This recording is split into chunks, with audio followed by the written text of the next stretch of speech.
Well, with summer approaching, the City Parks Division has announced opening dates for park services around Thunder Bay. The city boat launches are now open. Golfing will begin at Chapels in Strathcona on May 22nd, and the rides at Chippewa Park will open on May 30th. But the troubled Muskeg Express still isn't ready to resume operating at Centennial Park. Jonathan Wilson reports. So last year, unfortunately, we had it go out of service again. City Parks Manager Corey Halverson says after the Muskeg Express went off the rails on opening day last year, they knew the classic visitor attraction required an in-depth design review. The slow-moving train at Centennial Park has gone off the tracks at least 3 times in the past 4 tourism seasons. We spent pretty much the operating season last year getting a qualified consultant on board, someone fresh set of eyes to look at the ride, work with us. So they came on site and inspected it.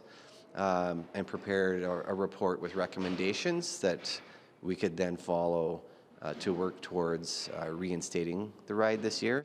Most of the design work and repairs to the train and the tracks were carried out last summer and fall, but were then put on hold for the winter months. Halverson says they're about to begin numerous trial runs to ensure there are no safety concerns and no similar derailments of the Muskeg Express. The train is actually going back on the tracks this week. We should be testing either by the end of the week, begin trial testing of the modifications we've made to address the performance issues that we've seen.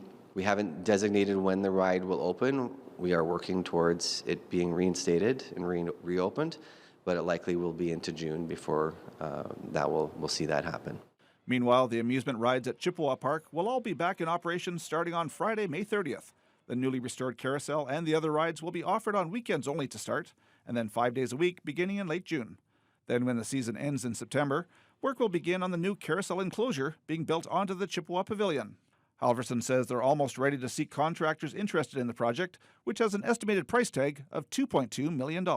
So we are right at the final stages of getting a procurement document out for the enclosure building itself, so that we should be seeing that go public over the next couple of weeks. And the plan right now is for the construction on that to begin this fall. So it would be after the operating season for the rides. We would be moving into construction of the enclosure, with that being finished in the fall to be ready to be used next season. Most of the funding for the carousel enclosure came from Heritage Canada and the province, with the rest from the city. Jonathan Wilson, TBT News.